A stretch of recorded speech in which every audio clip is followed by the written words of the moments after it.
Welcome to Morning Copy. Today I'm going to be starting a series on Job's tragedies.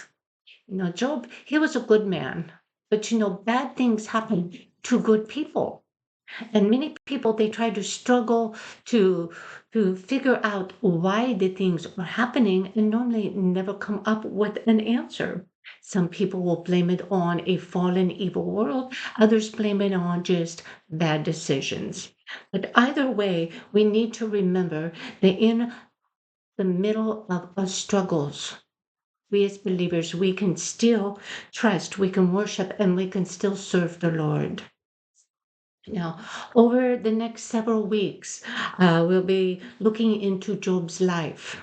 He was a faithful servant of God who struggled to obey, honor God while dealing with his circumstances. Now, and these are circumstances that not even he could understand. And I'm sure that we could all relate to that.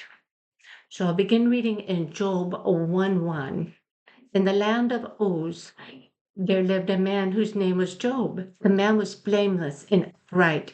He feared God and shunned evil. He had 7 sons and 3 daughters, and he owned 7,000 sheep, 3,000 camels, 500 yoke of oxen, and 500 donkeys. He had a large number of servants. He was the greatest among all the people of the East.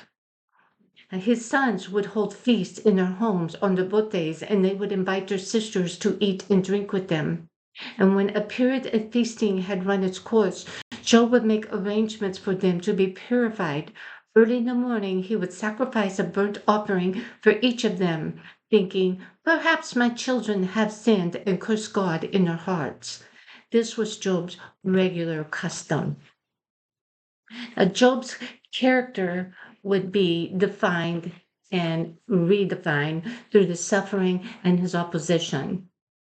And because of the lack of genealogy that we have about Job and his tribe affiliations, his story allows us to look at him as just a general representative for all people who suffer. He is described as a man who feared God and turned away evil. Job had a strong heart for God.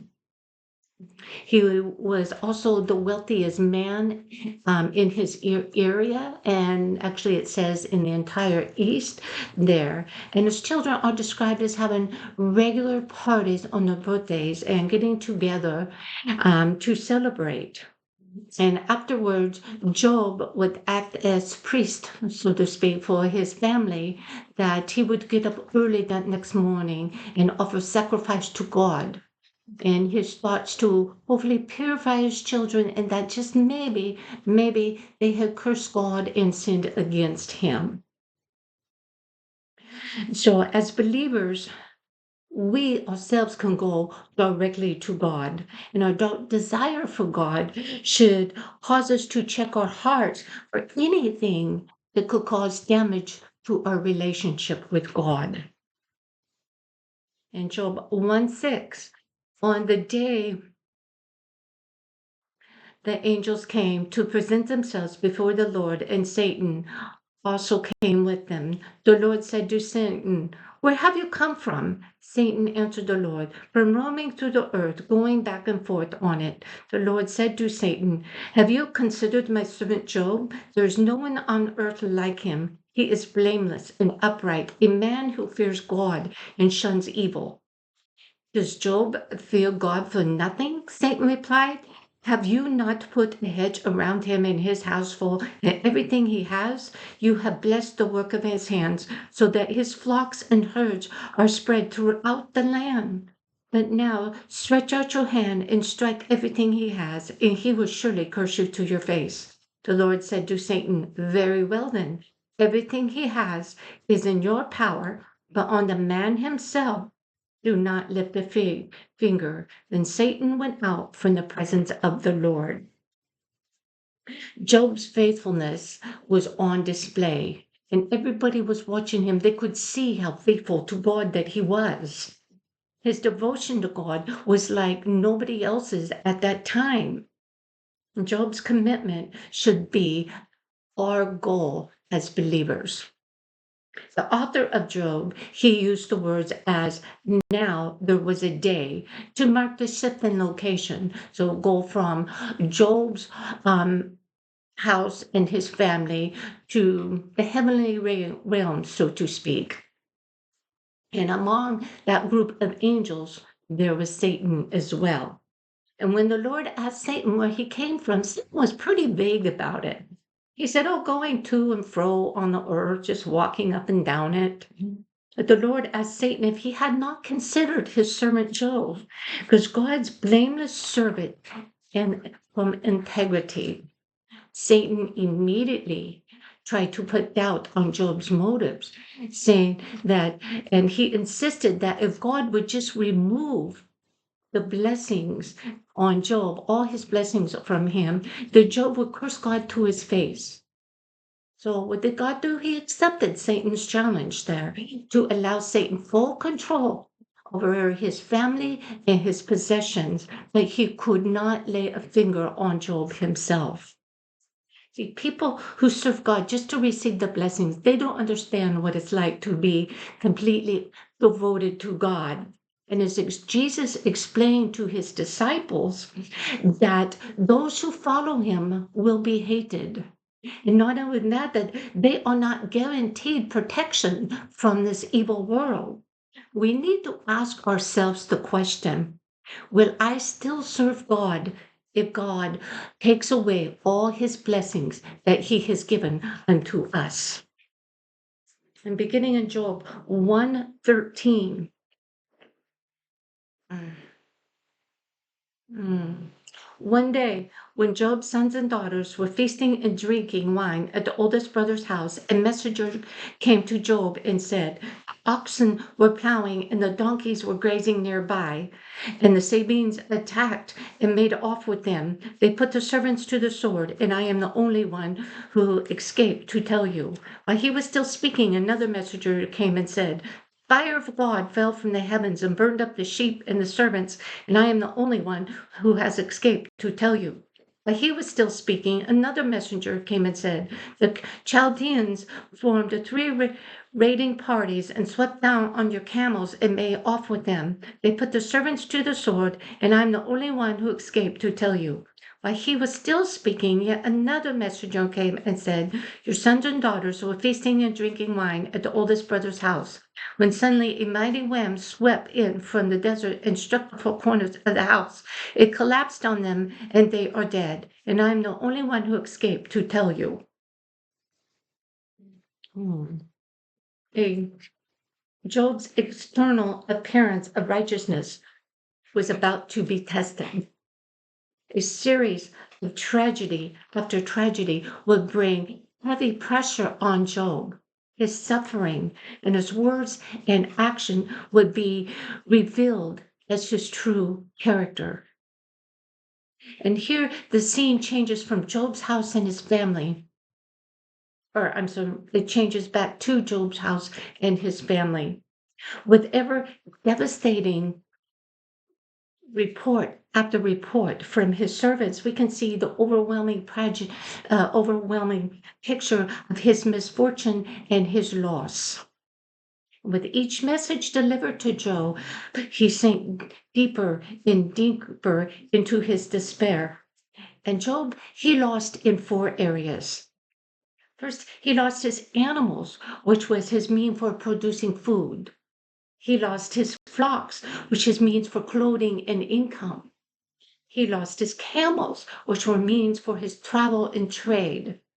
And his most precious, he lost his children. Not just one of them, but he lost all 10 of his children. And that was a symbol of his future. In a single day, Job lost more than most people do in a lifetime. You can imagine his despair, just the shock of the whole thing. But we too, we go through trials, and some are caused by the evil world, some are caused by our bad decisions that we make on our own. But will our trust in God be strong enough to overcome these circumstances and get through it. Experiences, they reveal what's on the inside of a person, who that person really is. In Job 120, at this, Job got up and tore his robe and shaved his head. Then he fell to the ground in worship and said, Naked I come from my mother's womb, and naked I will depart. The Lord gave, and the Lord taketh away. May the name of the Lord be praised. In all this, Job did not sin by charging God with wrongdoing. See, in just a matter of moments, Job lost his family, his livelihood, and his wealth, and he plunged into the depths of despair. You can only imagine, and others could see his reaction. People watch our lives too, and to see how we respond to different types of situations. And so we must be careful that our emotions don't lead us into sin. Job stood, he tore his robe, he shaved its head, and these would signify person grieving. And then Job immediately fell to the ground and worshiped God. The words he prayed, it showed his war within him between the confusion and his faith. And Job was completely unaware as to the conversation between God and Satan. He didn't have a clue as to where the source of his suffering was coming from. But his worship showed us that he knew and he trusted in God's sovereignty. This knowledge would lead to Job to struggle with the questions about God's character and his own blamelessness. See, we can't let all times of anger control us, because when it does, that only leads us into sin. Anger and grief, they are natural emotions to loss, to hardship, to anything like that. But our decision to give into our emotions and sin, that is only our decision. That's a decision that we have to make on our own. Beginning in Job 12, beginning in Job 2, verse 1. On another day, the angels came to present themselves before the Lord, and Satan also came with them to present himself before him. And the Lord said to Satan, Where have you come from? Satan answered the Lord, From roaming through the earth, going back and forth on it.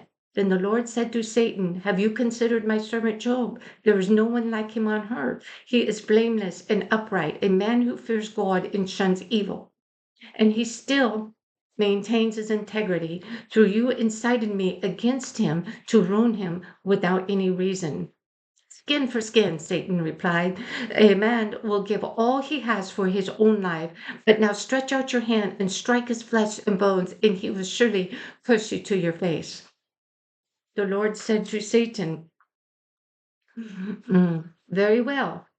Then he is in your hands, but you must spare his life. So Satan went out from the presence of the Lord and afflicted Job with painful sores from the soles of his feet to the crown of his head. Then Job took a piece of broken pottery and scraped himself with it as he sat among the ashes. After his first four losses, Job took another hit. He lost his health as well. And the conversation between God and Satan was pretty much so identical here in Job 2 as it was in Job 1. But the context was a little different. The first one, God, he spoke of someone who had not been tested. And here in chapter 2, he spoke of someone who has been tested. But he used the same words to describe Job. He's a God-fearing man with complete integrity. But God once again allowed Satan to harm Job, but he could not take his life. So Satan afflicted Job's body from head to toe with sores. And Job, he had lost his children, he lost his wealth and his health. Being left with nothing but scraping his sores with a piece of pottery. But even with this, Job did not sin. He did not curse God. His faithfulness should be an example to all of us. Our trust in God should not depend on our change of circumstances. And beginning in verse 9, it says, his wife said to him, are you still maintaining integrity? Curse God and die.